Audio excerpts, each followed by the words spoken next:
da MVisia. Obrigado aí pela organização do SciBiz, pelo convite, né? E isso eu falando enquanto profissional de mercado, né?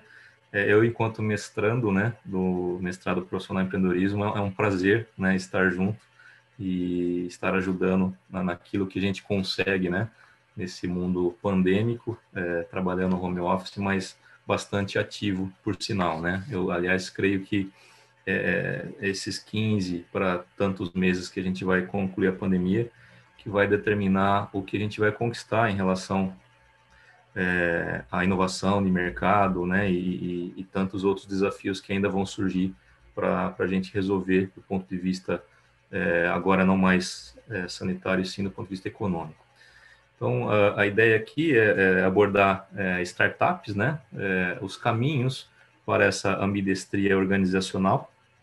Então, a gente vai dividir o tempo, eu tratando basicamente aí de 3 macro temas, né, fazendo uma colagem, né, com bastante conceito, sim, né, uma vez que eu sou acadêmico, mas também com bastante conhecimento prático, tácito, né, daquilo que eu tenho vivenciado nos últimos anos no meu trabalho, né, em relação a startups, inovação, tecnologia.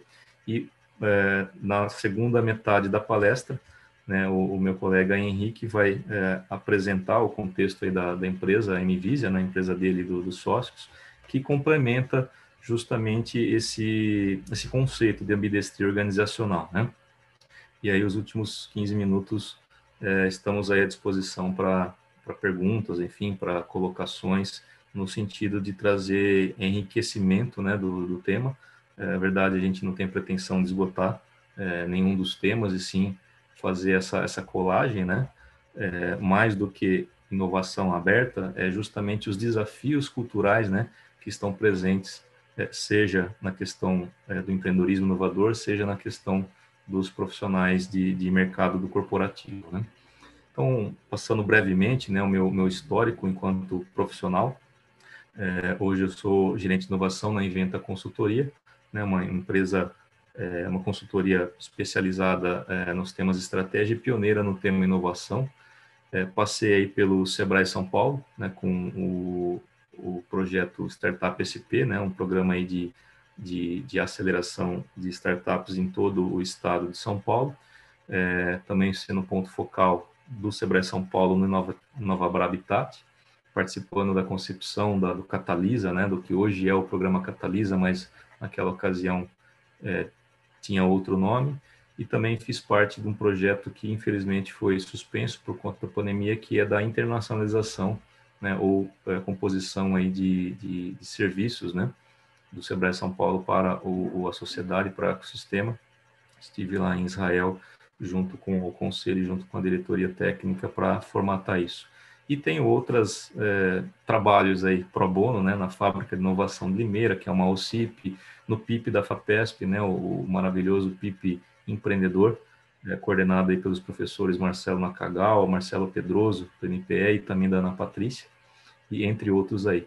Empreendi em tecnologia industrial por 12 anos, porém em modelo de negócio tradicional, né, não startup, muito desafiante, bastante crescimento pessoal. Hoje eu sou investidor na GV Angels, né, e também em fundos Private Equity, né. Para quem não conhece, é uma categoria de risco anterior à bolsa e precedente do Venture Capital, né. Estou experimentando ainda essa situação bem recente. E estou aí também concluindo o mestrado, sou da turma 6 do saudoso MPE da FEA USP. Bom, aqui a ideia, então, é ecossistemas, né, desmistificar, né, eu até brinco nos workshops aí que eu tratava com startups, né, que é um ambiente descontraído, que não existe palavra tão próxima da rebimboca da parafuseta, né, da oficina mecânica, como ecossistema, né. Ela existe outras palavras, mas qual é a definição? Onde está isso, né? Mais do que uma palavra cool, né, uma palavra buzzword, é preciso entender os quês, os comos, os porquês, para a gente ter maior lucidez, né, na hora de estabelecer relações, na hora de construir, né, relações, para, de fato, construir o valor agregado, né, que todos estão aí buscando. Então, é menos innovation wash, né, e mais prática na ocasião. Então, acabo separando em dois grandes ecossistemas, né? Um ecossistema de inovação um tanto quanto maior, guarda-chuva, empreendedorismo inovador com mais robustez a cada ano no Brasil, contemplando esse ecossistema de inovação, né? Então, breve histórico, tá? No sentido de não estamos enfrentando absolutamente nada novo. Essa é a minha opinião.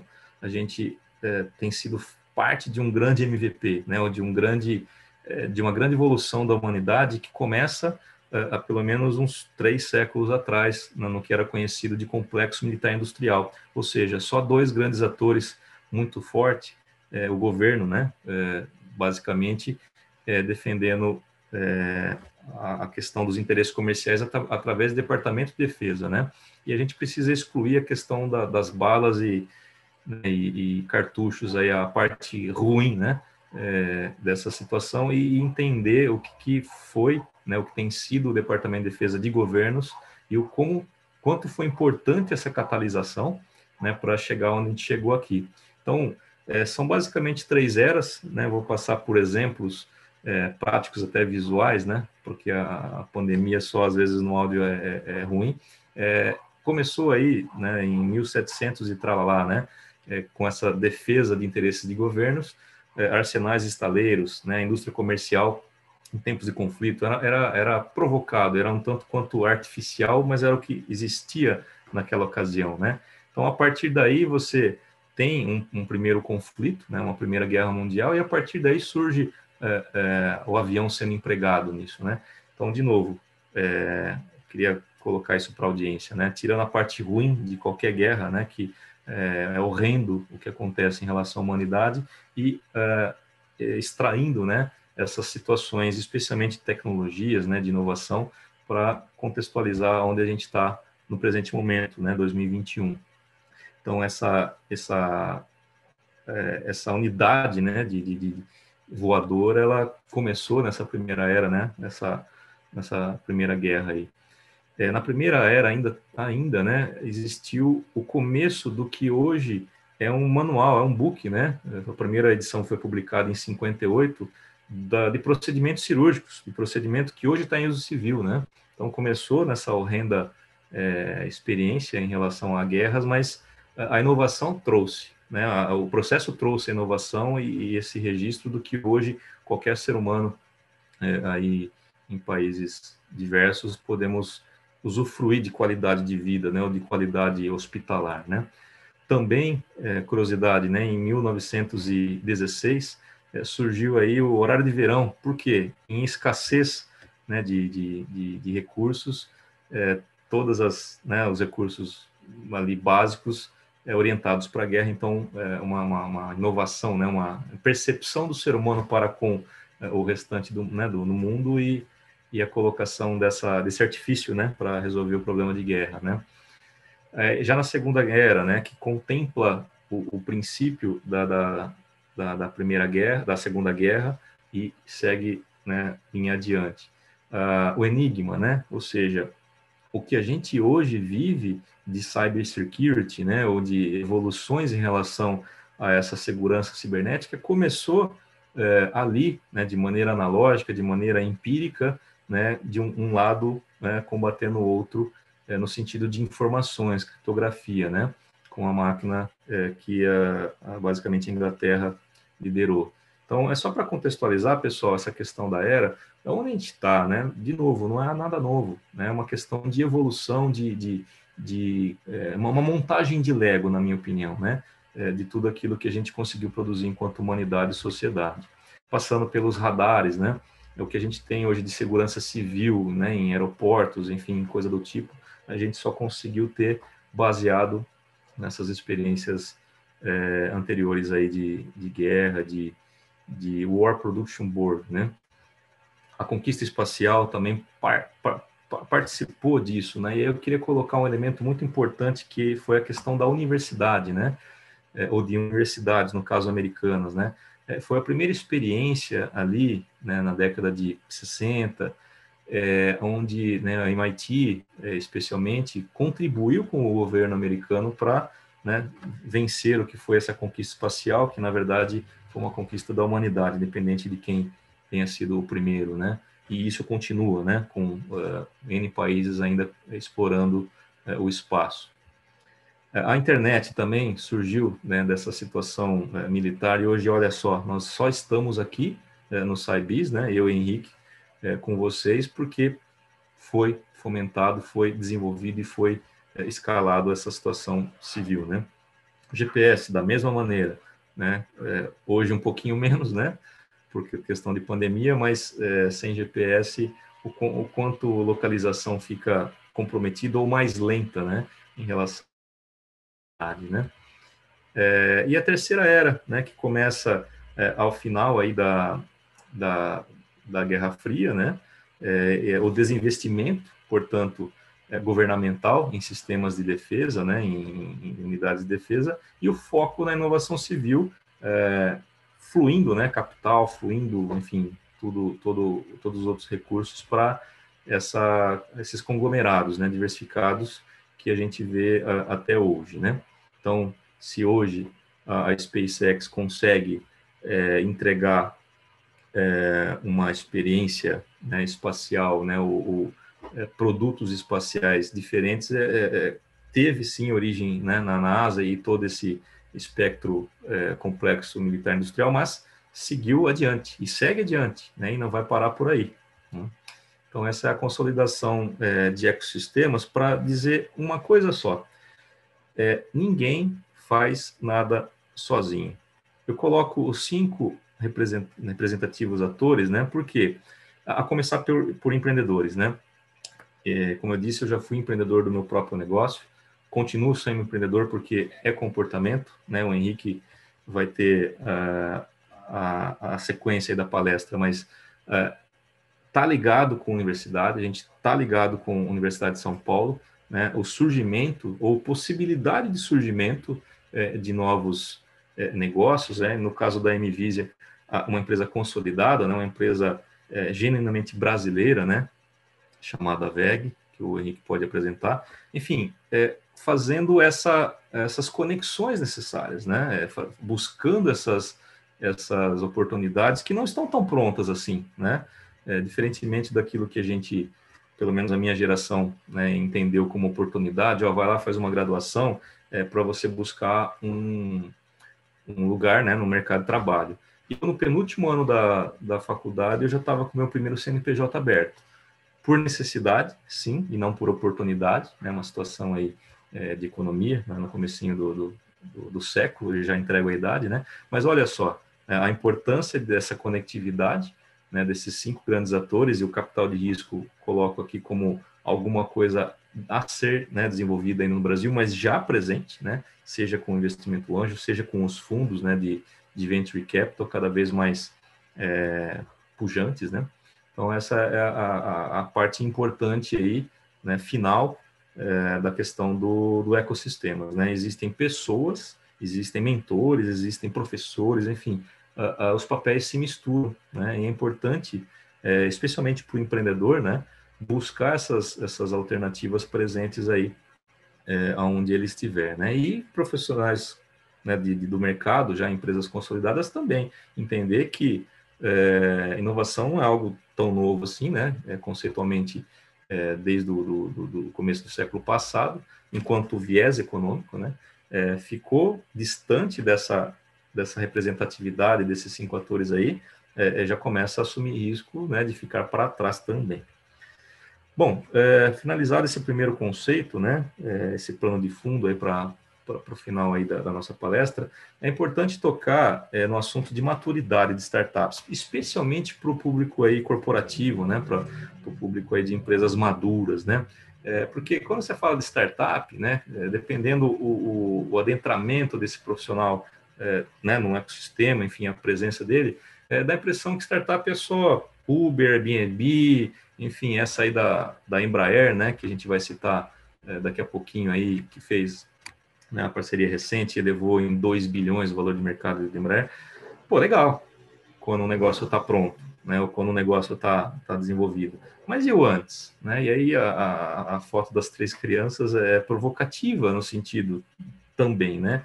Eu trabalhei, como disse, né, alguns anos no Sebrae São Paulo, com startups early stage, ou antes dela existir, né? E aí eu faço uma provocação junto com a informação, né? Existem aí no mercado, né, uma maneira de se referir a startups em 4 maturidades. Olhando o negócio, que não tem nada de errado em relação a isso, especialmente na ponta do investimento anjo, no caso, né? Mas e a pessoa? Ou e as pessoas por trás, né?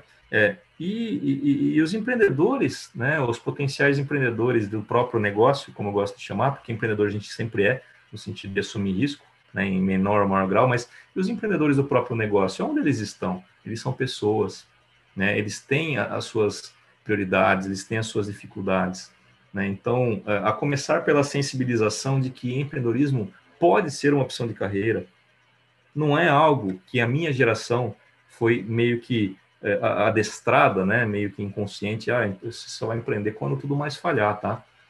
Não, cara, a gente está num momento muito importante, né, do nosso país, né, da nossa concepção enquanto sociedade, de mudar essa realidade, porque existem oportunidades, existe capital intelectual muito bom, né? O que eu vi no Sebrae São Paulo nesses anos que eu estive atuando por lá, é que existem não só graduandos, né, com essa oportunidade, mas profissional sênior com essa capacidade gigantesca de compor com 2, né, ou mais pessoas, e aí eu gosto de afirmar, né, essa exponencialidade, essa não linearidade em times, né, que um sócio mais um sócio não pode ser 2, né, ele tem que ser 3, e valida mesmo assim, né, e sai validando o mercado.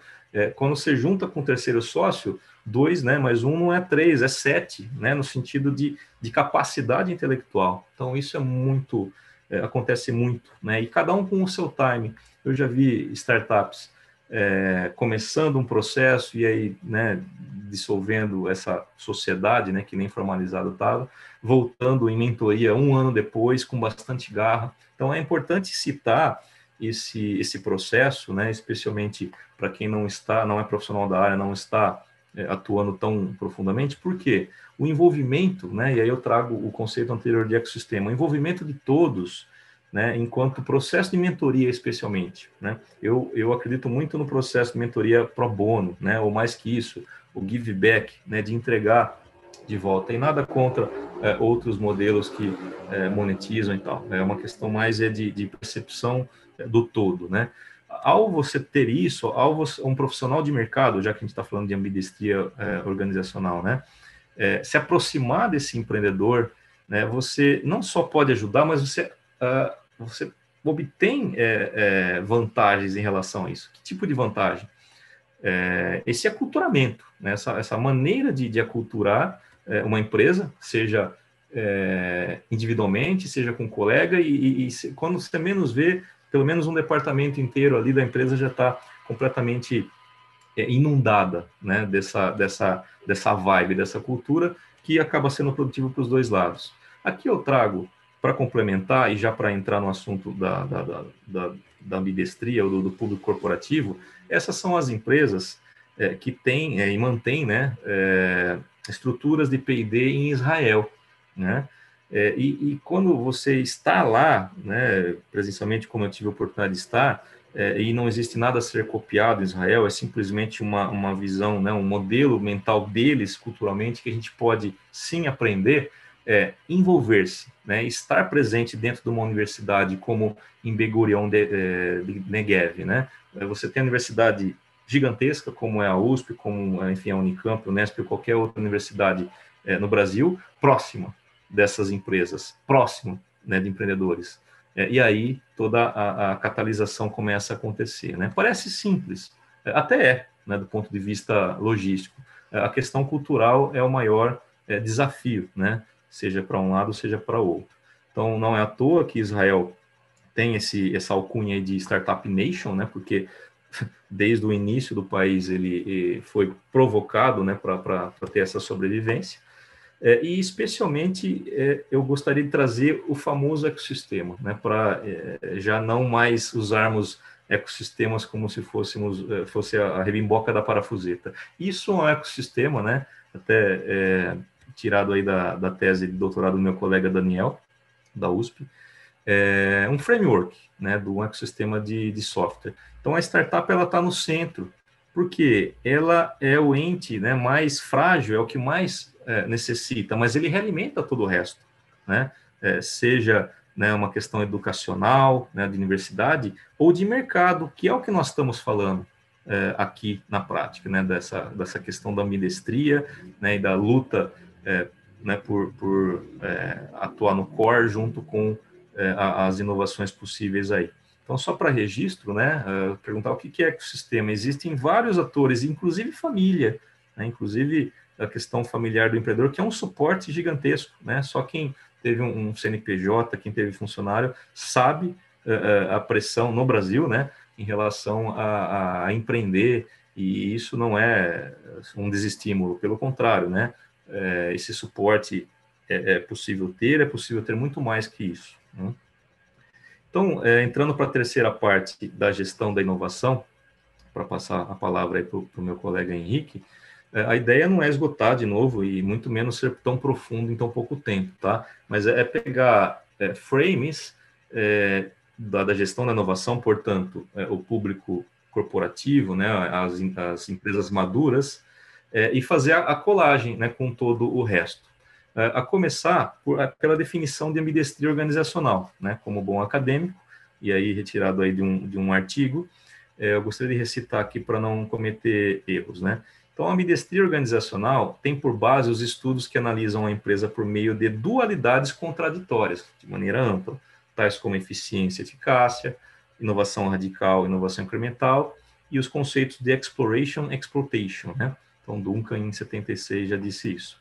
Além disso, o exploration refere-se à pesquisa, variação, experimentação e descoberta, né? Enquanto que o oposto, né, exploitation, envolve o refinamento, a eficiência, a seleção e a implementação, né? Então, portanto, a ambidestria é a capacidade organizacional de perseguir ao mesmo tempo. Esse é o grande desafio, né, cultural e todo o resto de gestão. O exploration e exploitation, né? Marty disse isso. Para alcançar, portanto, o equilíbrio entre os esforços e resultados de aprendizagem, né? Então, esses autores me ajudam a definir, né, os próximos minutos aí da nossa palestra. Por quê? Se a gente está falando de algo perene, não adianta tirar o termo gestão, né? Como se falasse, pô, se uma empresa é possível sem gestão financeira? Até é. No dia seguinte, daqui uma semana, daqui um mês, como, né? E, inclusive, isso é um problema de micro e pequena empresa, bastante forte que o Sebrae atua, né? Então, trazer a gestão da inovação enquanto estrutura, né, separadas aí por hard skills e soft skills, aí é uma fonte da Inventa, a empresa onde eu trabalho atualmente, ele traz uma robustez de médio e longo prazo grande para oportunidades como a que nós estamos discutindo aqui, né, que startups possam sim fazer parte da composição dessa empresa no futuro, né, e não como fornecedor, né, como muitos, né, colegas acabam falando, você chamou uma startup para resolver um desafio aqui. Olha, nada contra, né, quem propõe esse tipo de abordagem, mas um desafio, ele só tende a trazer um desafio maior, que é você trazer uma startup dentro de uma organização que não tem a mesma linguagem, e você vai fazer o que com isso? Então, é uma provocação também, né, para os colegas, para a gente gerar perguntas que possam levar a esse melhor startup engagement, né, é o termo conhecido para isso, mas sem falar de gestão, né, sem falar de estruturas que suportem, né, a organização, não há como falar em desenvolvimento dessa ambidestria que a gente está tratando aqui através de startups, no caso. Então, eu queria trazer aqui, né, para já encerrar a minha parte na palestra, uma abordagem dos horizontes de inovação, né, amplamente conhecido, inicialmente publicado em 1999, num livro em que McKinsey e tantas outras trouxeram abordagens próximas, né? Mas, diferentemente do tempo, né, a variável tempo entendendo que o horizonte 3 está depois do horizonte 1. Será? Né? É uma provocação que eu faço, e essas porcentagens que estão em cada horizonte, elas representam, na prática, né, a quantidade de iniciativas em inovação. No horizonte 1, 70%, nada mais sensato, né?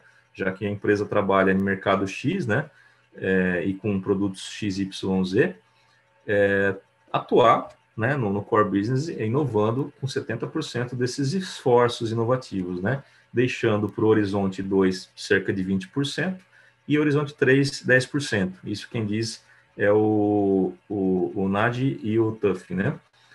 Porém, quando você tem a conta paga pela inovação, você tem o inverso. Você tem só 10% de incremento, né, tô falando de receitas, estou falando de situações de negócio, né, no horizonte 1, no core, 20% se mantém no horizonte 2 e 70%, né, desse jump, né, dessa conquista dessa empresa que se preparou enquanto gestão, se preparou enquanto conectividade, né, entendendo maturidade de startups no caso, né, que a gente está falando, nada o mesmo conceito poderia ser válido para o P&D, né? Na situação lá do Nespresso, por exemplo, que tinha uma patente na década de 70 e sendo trabalhada. Então, é só uma questão de posicionamento, mas horizonte 3 é horizonte 3, né? Então, olha só como que é benéfico para uma empresa madura, né, independente do porte, independente do mercado, enfim, enxergar essas possibilidades, dessa ambidestria, né, jogar simultaneamente esses dois jogos. Por quê? De novo, a inovação não é algo tão novo, né? Aliás, para mim, né, não está escrito em livro nenhum, ela começou com uma baixa recuperação da crise global, né, de 2008. Essa baixa crescimento ao longo dos anos e com muitos países força, né, uma revolução aí, né, uma nova abordagem de mundo, né? Mas enfim, isso é a minha opinião. Então, nessa mesma abordagem dos horizontes, eu queria trazer uma forma de enxergar que é, na verdade, a continuidade da palestra. Se a gente tem esses três quadrados, né, esses horizontes 1, 2 e 3, de maneira estática, logo é possível interpretar a variável tempo como, né, sendo um fator limitante, quando não é, né, e aí que encontra-se as oportunidades, né, quando você muda, aliás, eu só atualizei o gráfico, mas quando você entende o eixo X enquanto capacidades, e aí capacidade de maneira ampla, bastante ligado ao capital intelectual, inclusive, né, interno da empresa, e o eixo Y enquanto mercado, né, você começa a, no mínimo, testar e errar, né, dentro da cultura corporativa, que é um tanto quanto desafiante também, mas você enxerga, por exemplo, a partir do P&D, né, o eixo X, poxa, nós temos capacidades existentes não utilizadas. Não é fácil, tá? Não estou sugerindo que seja fácil, mas o raciocínio começa por aí. Por quê? Você pode acessar um mercado, né, ter um crescimento adjacente, que é o horizonte 2 já, porém, de maneira, né, diferente, né? Vamos citar um exemplo para ficar mais claro.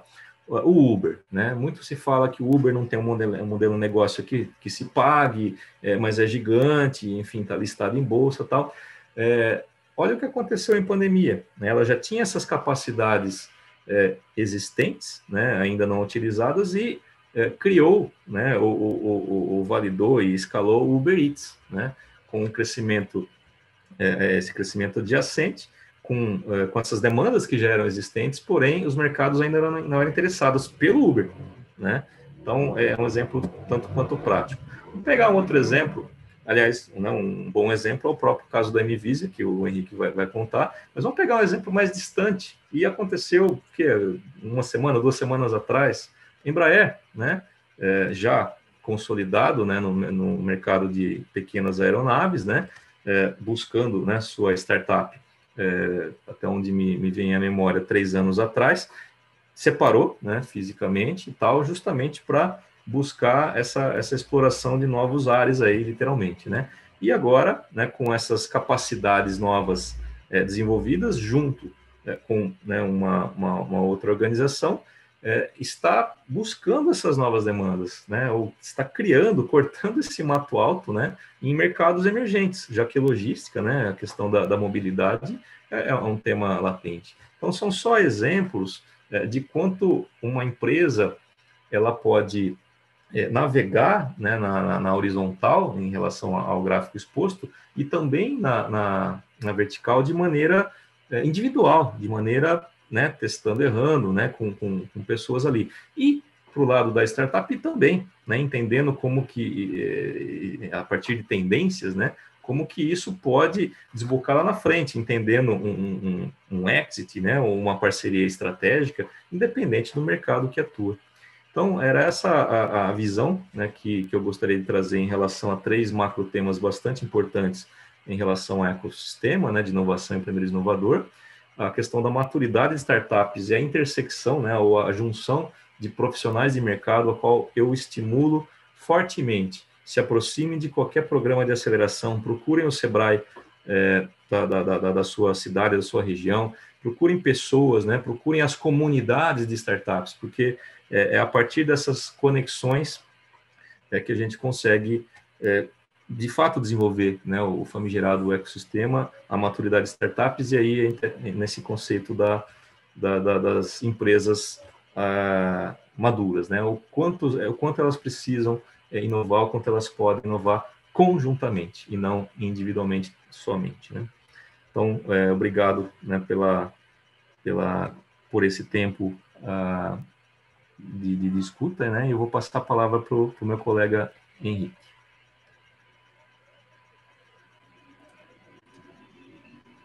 Opa, perfeito, Fábio. Obrigado aí pela passada de bola aí. Primeiro só, vocês estão me escutando? Fábio, você me escuta bem? Tá alto, tá baixo meu áudio? Como que tá, pessoal? Perfeitamente, Henrique, tá tranquilo aqui. Legal. Bom, obrigado aí, Fábio, pela oportunidade de falar aqui com todo mundo. Agora, o segundo desafio, né, padrão? Vamos tentar compartilhar a tela aqui. Só um segundinho, pessoal.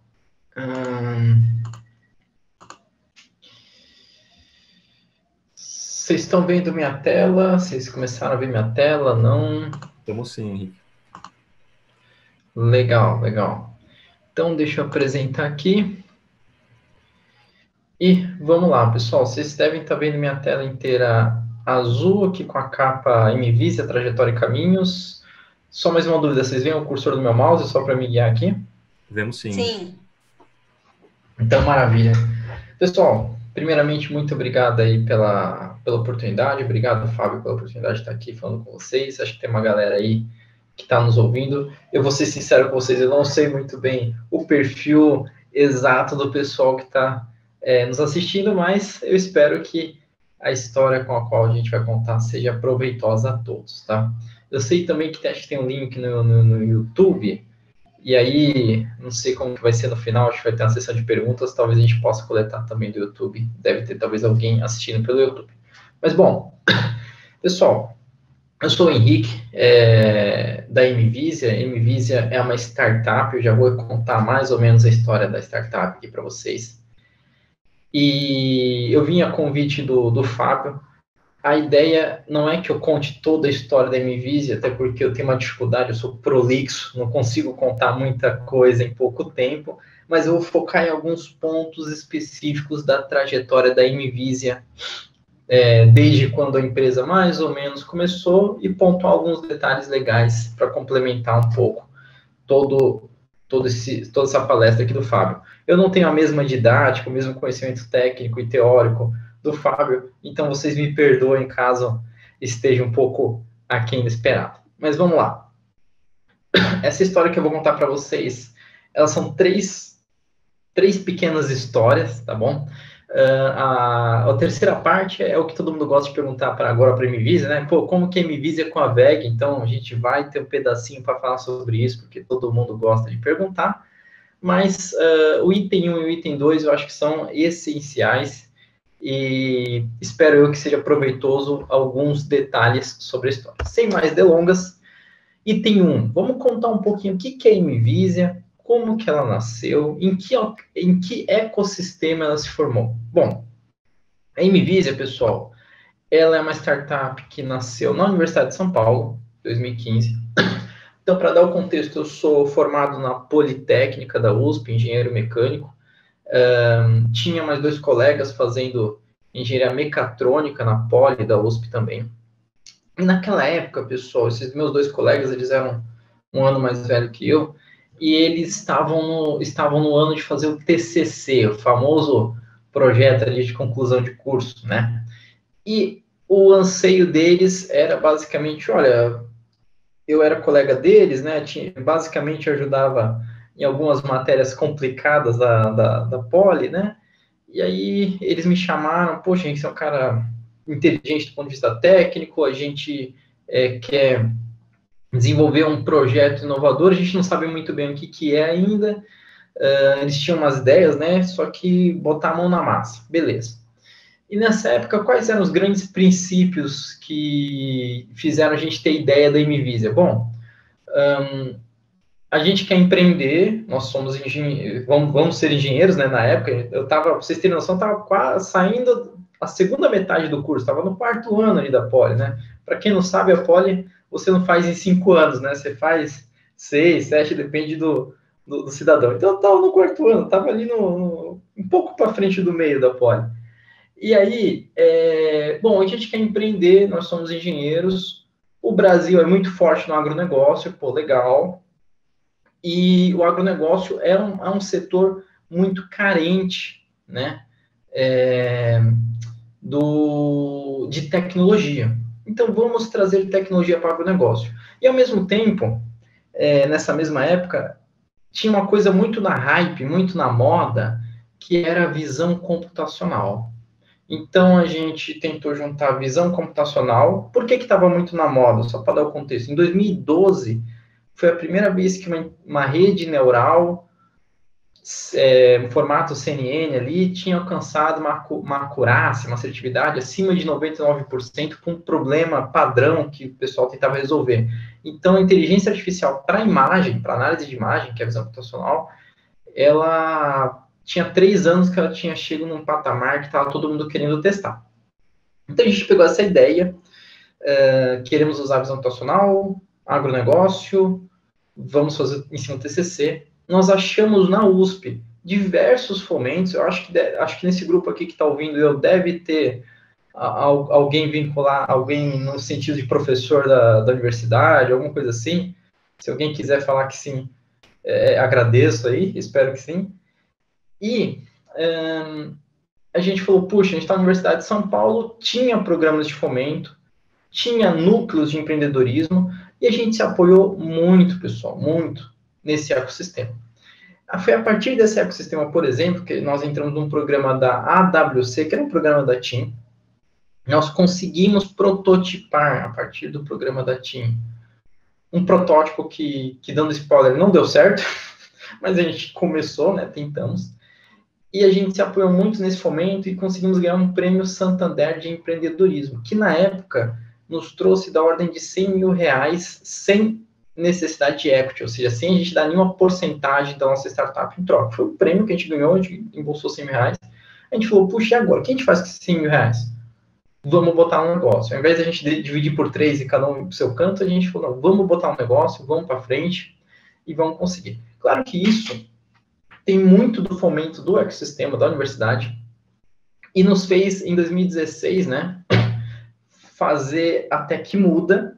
E da Tecmuda, na verdade, a gente acabou comprando um negócio que já existia, chamado MVisia, que era um CNPJ um pouquinho mais antigo, da ordem de 2013, 2012, só que era um pessoal também da USP que estava desistindo. Como o agronegócio é um mercado um pouco tradicionalista, um CNPJ de uns 3 anos nos dava força para seguir em frente. A gente foi mais ousado, assumimos um outro nome, compramos ele, com dinheiro, um pouquinho de dinheiro que a gente tinha, assumimos uma dívida que era do montante do pouco que a gente tinha, até um pouco mais, e fomos para o mercado com uma ideia de fazer automação no agronegócio.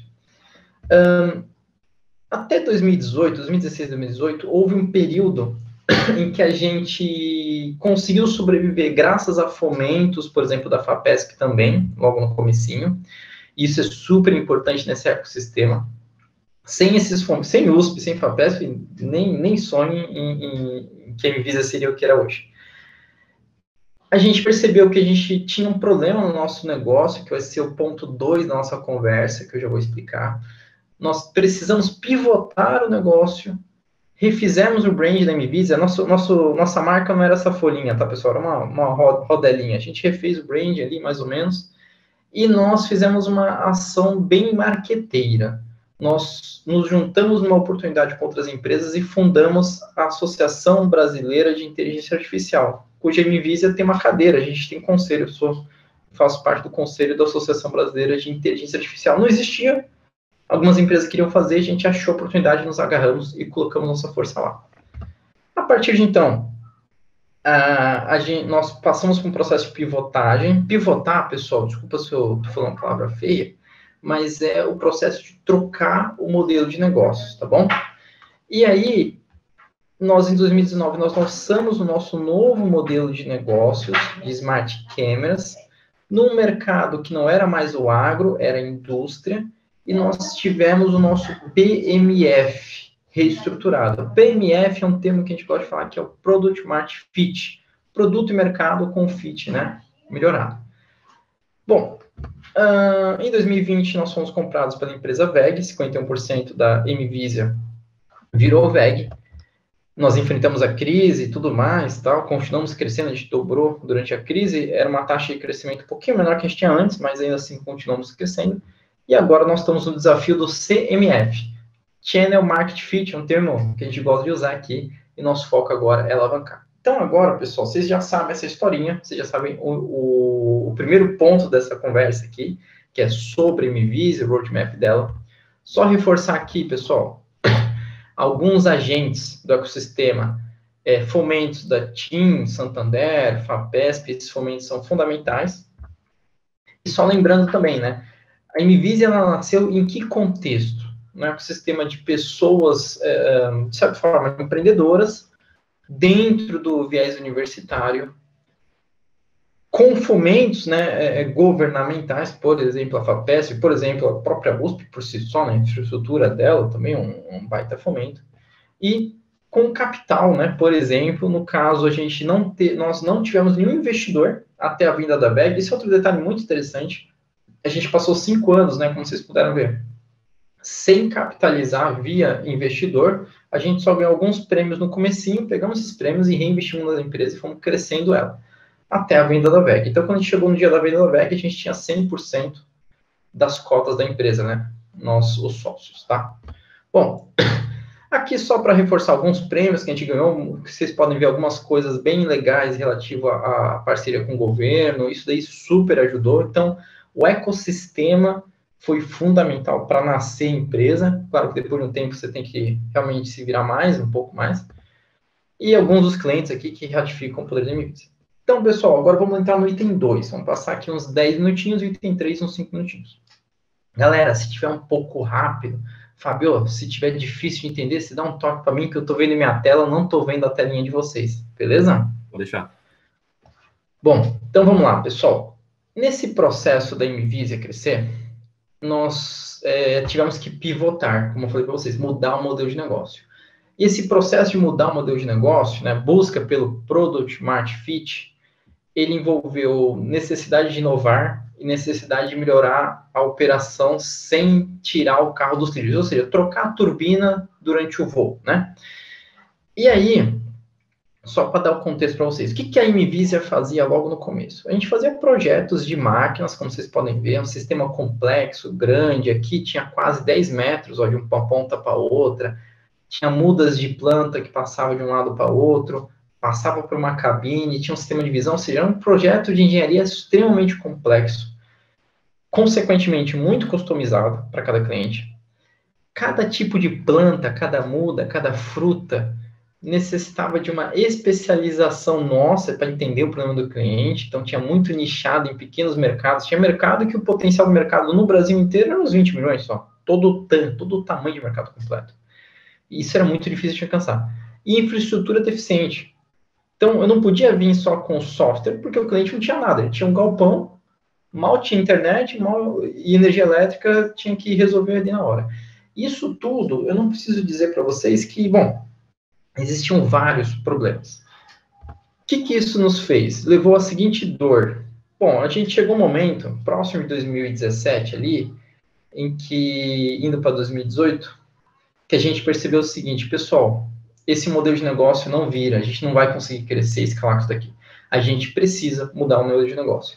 Só que quando você chega no momento em que você percebe que você precisa mudar o seu modelo de negócio, se você se capitalizar, ou seja, se você pegar um investidor para trazer ele para o seu board, né, para poder vender ação para poder se capitalizar, você paga um preço muito alto. Por quê? Qual que é o investidor que vai investir numa empresa que está desistindo do seu business e indo para outro?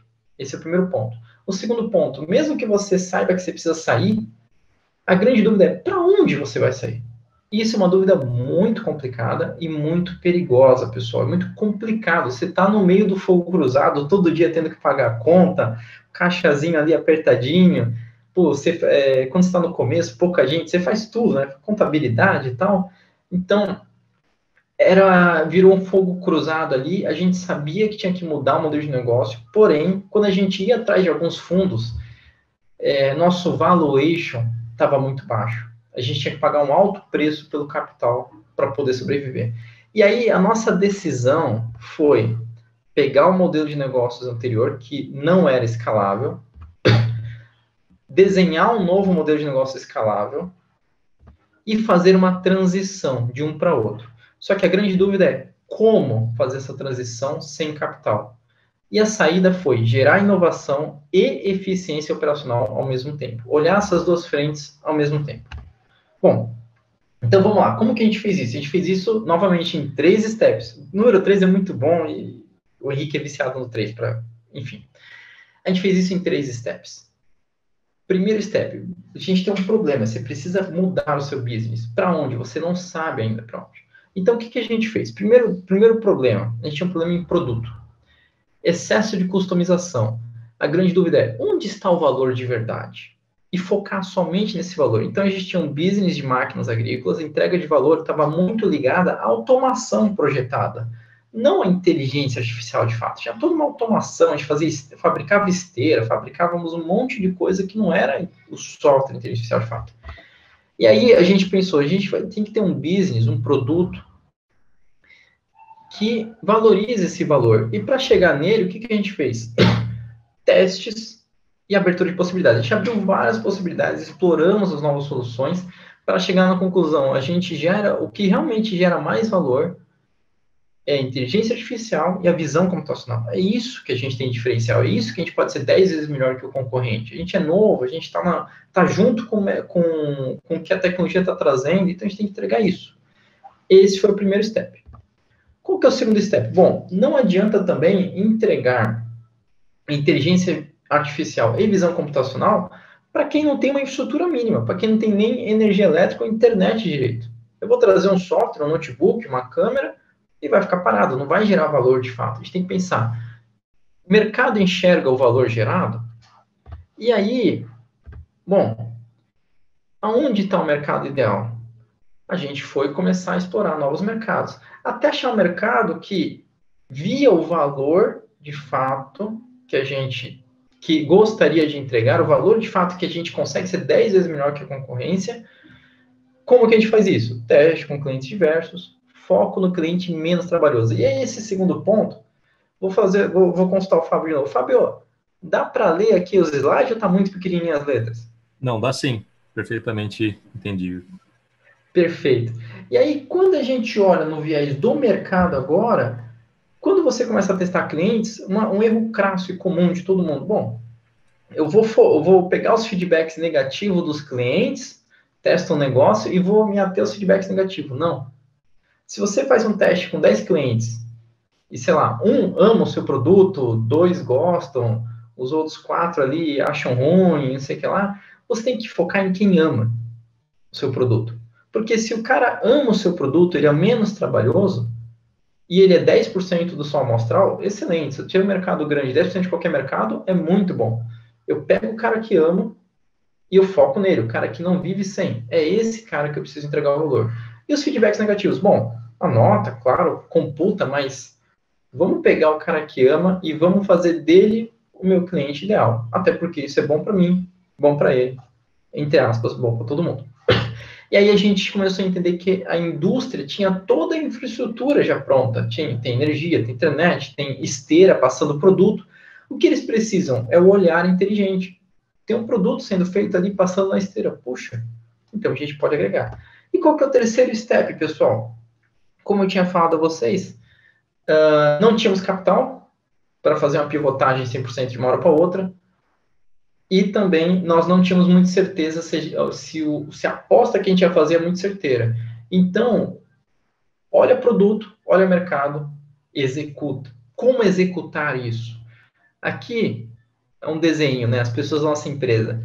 Parte das pessoas estavam totalmente ligadas à eficiência operacional. Continuar entregando as máquinas agrícolas e fazendo as melhorias contínuas. E parte da equipe estava ligada à inovação. Então, a gente pegou um pouco de gente que a gente tinha na empresa e fizemos uma conversa aberta. Pessoal, a gente tem um problema, todo mundo sabe desse problema.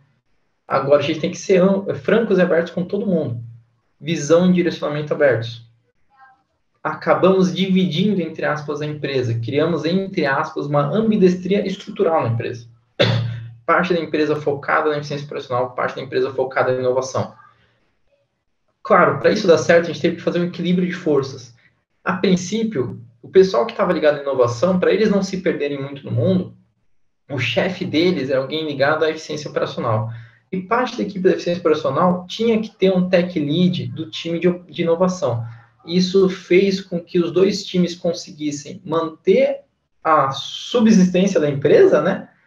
E, ao mesmo tempo, criar pequenos esforços. É como se fosse o Pareto, né? Qual que é o pequeno esforço que eu faço no pouco que eu tenho aqui da estrutura da minha máquina agrícola, que vai gerar valor já na minha operação para eu sobreviver e vai me fazer caminhar para frente. Isso fez com que a gente desse pequenos steps, tateando realmente as hipóteses que a gente tinha levantado, foi validando as hipóteses sem realmente quebrar todo o paradigma da empresa. Isso também, né, obviamente, valorou bastante a nossa empresa, a gente não teve que vender nenhuma ação da nossa empresa e ajudou muita gente a chegar, claro, no step atual.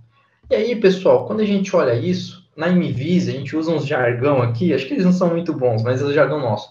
A gente fala muito de alavancagem de produto e alavancagem de mercado. Então, tudo isso que eu citei nos últimos 3 slides, eles são resumidos no seguinte: eu tenho um business, né, um negócio, máquina agrícola, mercado agrícola, automação simples para o mercado agrícola. Quando eu começo a pensar em alavancagem de mercado e alavancagem de produto, eu cheguei num dos nossos primeiros produtos fora desse nicho, que foi uma câmera inteligente, uma câmera, uma quadradinho, com um processador dentro e o software lá dentro.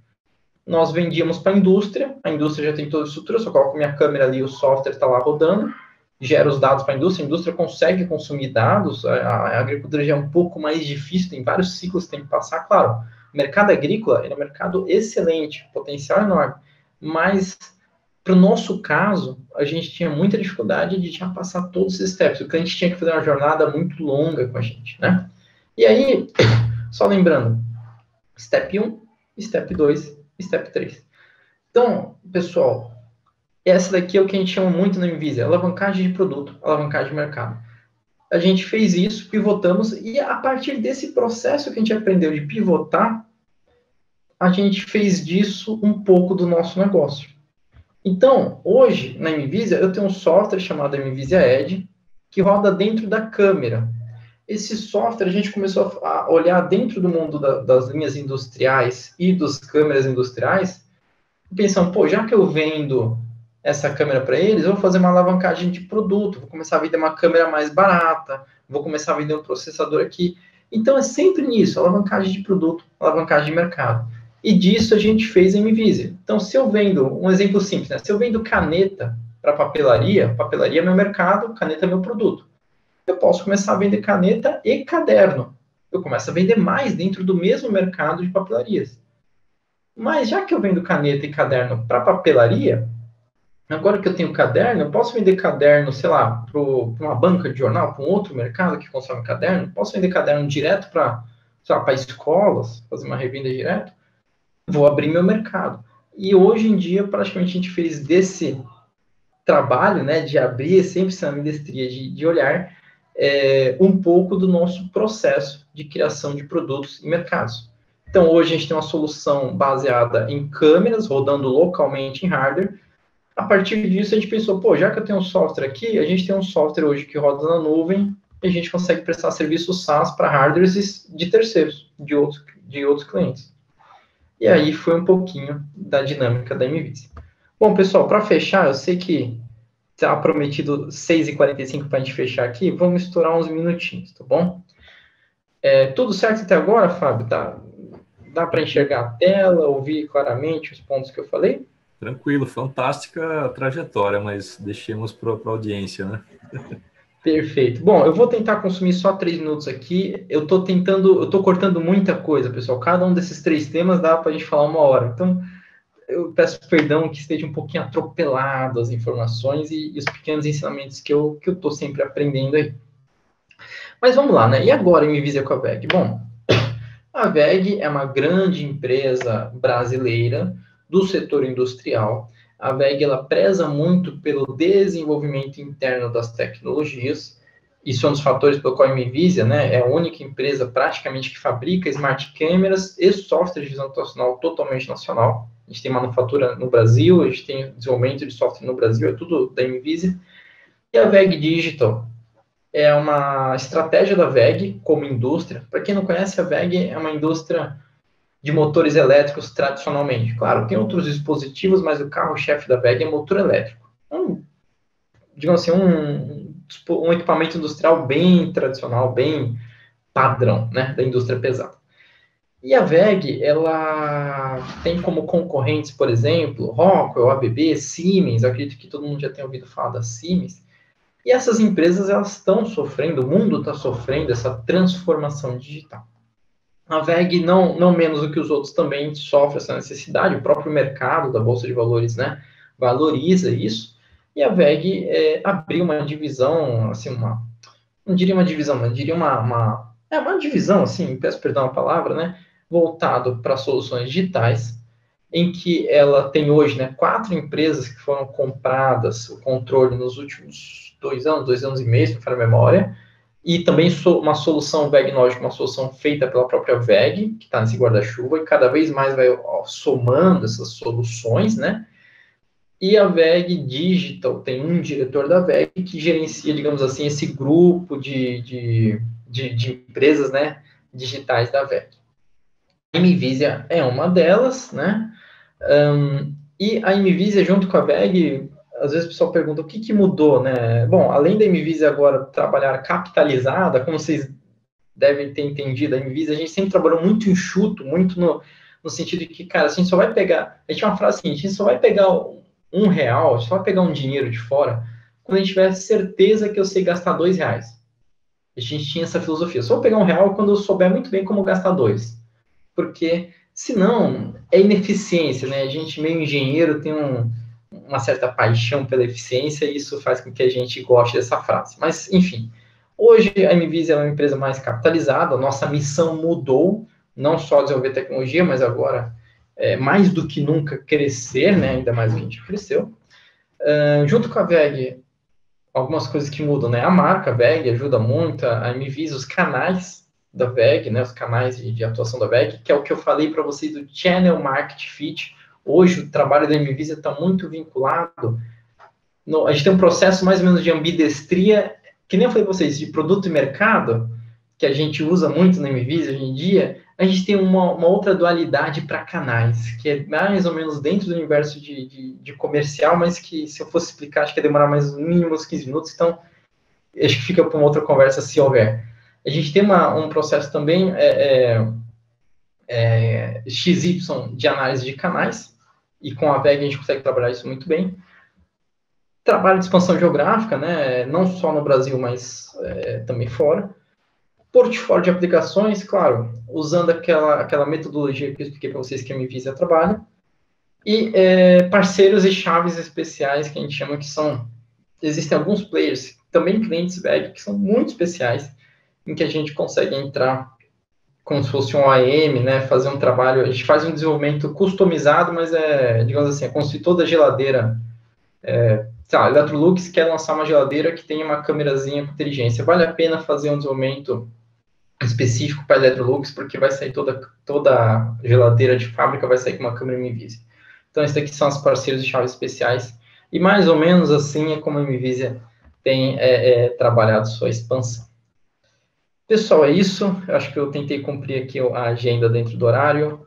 Foi um pouquinho corrido, mas espero que tenha sido proveitoso a todos aí um pouco do que eu pude trazer. Obrigado. Bacana, Henrique. Parabéns novamente pela trajetória. E estamos à disposição aí para a audiência, perguntas. Professora Lilian, está por aí?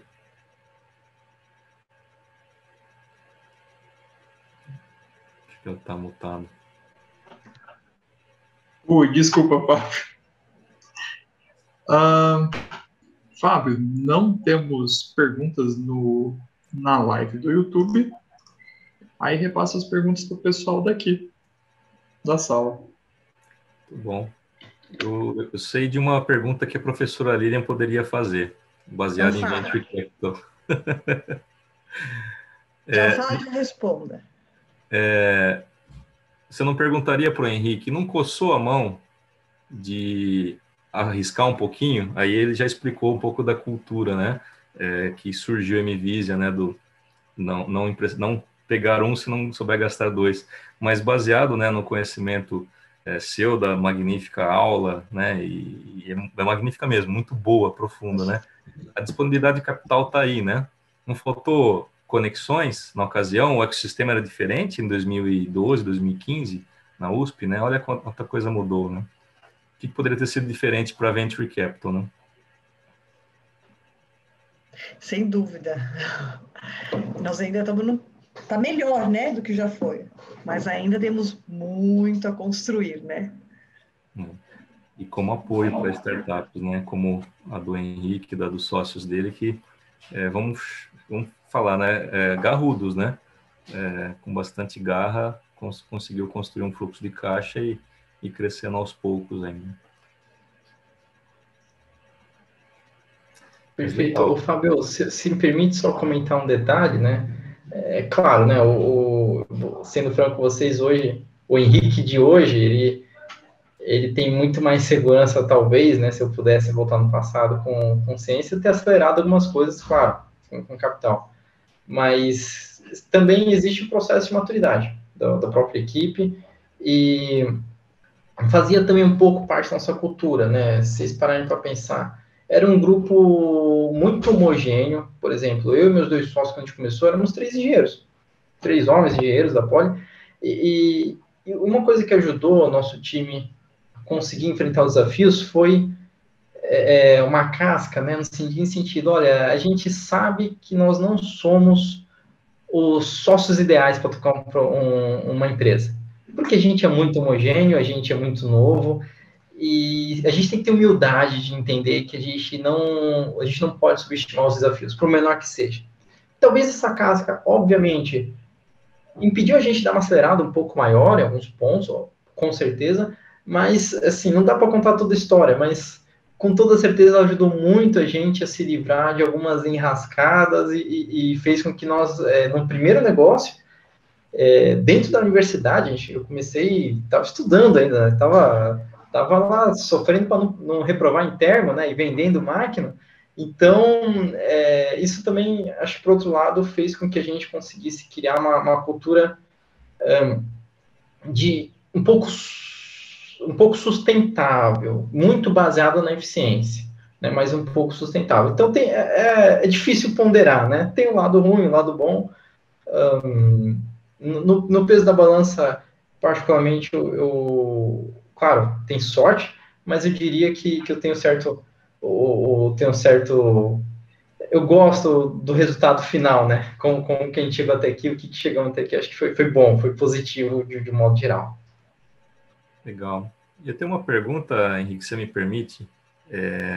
No tempo que eu fiquei no Sebrae, quase alcançamos aí o patamar de 1.000 startups graduadas. E aí entenda-se startups graduadas, aquela early stage que não necessariamente segue, mas enquanto formação de cultura empreendedora, enfim, cultura de inovação, ela acaba se realimentando, isso nos 33 escritórios regionais, né? A grande predominância das startups, eu não tenho uma estatística tão precisa, mas era mais que 90% do oposto do que você, né, da sua trajetória, ou seja, são pessoas muito bem empenhadas, porém não técnicas. E a gente não está falando de digital ou base tecnológica. Como é que foi, nesse contexto, né, desse time homogêneo, sair para vender? Né, porque é complicado você falar, vou vender, né? Não sai vendendo assim, né? Como é que foi essa experiência para vocês? Bacana, Fábio.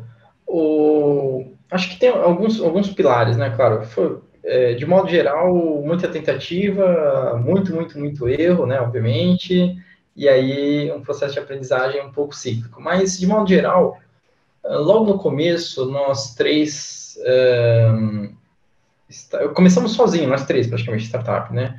A gente já começou a entender um ponto crucial. A gente se olhou um pouco e falou assim, olha, a gente vai ter que se especializar. Entre nós três, não dá para os três fazer tudo. Não dá para os três tocar a contabilidade, as vendas e a tecnologia. A gente vai ter que se especializar, né? Num primeiro momento, eu até fiquei numa parte bem tecnológica, depois fui mudando de área. É normal também fundadores ou sócios bem do início, né? Ou acabarem mudando de área, né? Um exemplo clássico, por exemplo, no Madeira, hoje, o diretor de operações deles foi diretor de marketing, foi diretor de vendas, enfim, é normal, né, a gente do começo mudar, mas a gente teve de certo modo, uma lucidez de, olha, a gente vai ter que se especializar.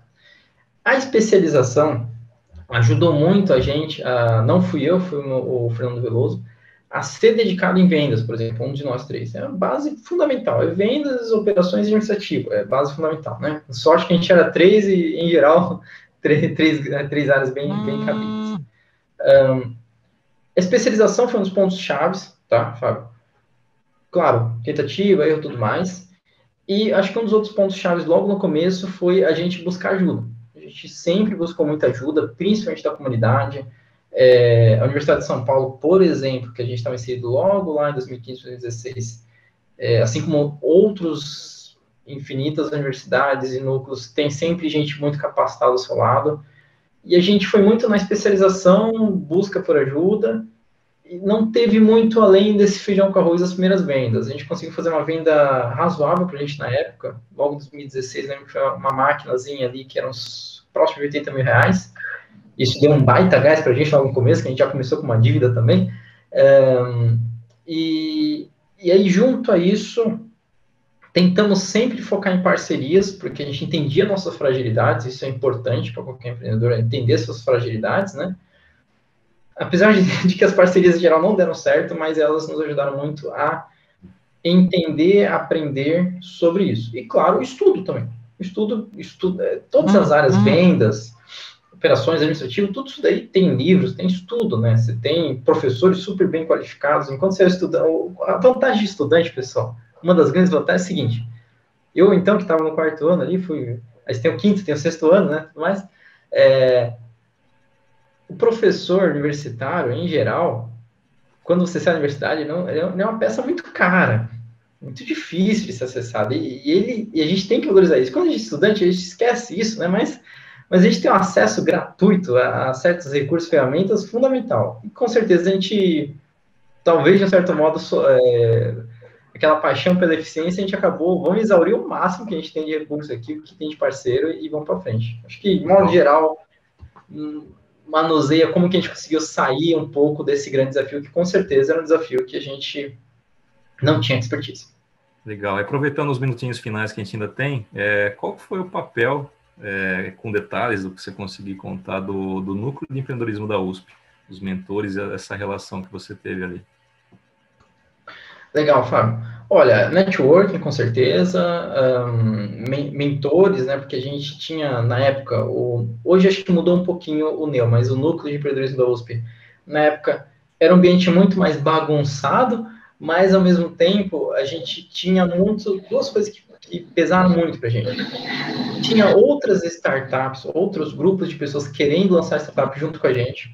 E isso fez com que a gente, quer ou quer não, pessoal, quando tem um monte de gente querendo atravessar o rio, você às vezes se apoia, segurando o barquinho do outro, o cara vai afundar, você solta, né, também, porque aí não dá, né, você não pode afundar junto e tal. Então, isso ajuda. Então, o Núcleo de Empreendedorismo da USP foi uma grande escola, ao mesmo tempo que foi uma grande mentoria e network. A gente conseguia acesso a professores, acesso a empreendedores, por exemplo, a gente tinha contato com o fundador da 99, graças ao Núcleo de Empreendedorismo da USP, que era um tipo de recurso que não vai ter acesso de outro jeito. E o Prêmio Santander, por si só, foi um prêmio que a gente conseguiu porque a gente foi muito, muito chato com o pessoal do NEO ali, todo dia enchendo o saco, pedindo feedback e fazendo. A gente queria ganhar e a gente exauriu todos os nossos parceiros que a gente tinha ali no momento. Legal, bacana, Henrique. Bom, da parte daqui acho que está finalizado, né, o tempo nosso também. Queria agradecer a professora Lilian, né, o apoio do Jefferson, pela oportunidade de extravasar um pouquinho de conhecimento, né, Lilian, naquilo que o mestrado está proporcionando para mim, né, com esse conhecimento riquíssimo aí do Henrique enquanto trajetória, né, uma startup que explodiu, né, uma startup que fez parte aí do M&A de uma grande empresa e está no mercado para escalar agora. Então, excelente exemplo, muito obrigada, Henrique, muito obrigada, Fábio, não só o conhecimento do mestrado, mas também todo o seu conhecimento, toda a sua trajetória no Sebrae. Obrigada pela participação, Henrique, parabéns, sucesso para você.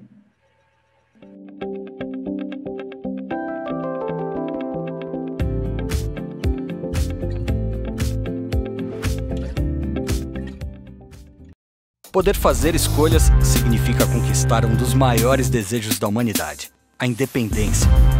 E o Sebrae abre as portas para pessoas que escolheram a independência e transformaram sonhos em projetos de vida, que ajudam a gerar empregos, desenvolver a sua comunidade e a transmitir a cultura empreendedora no país.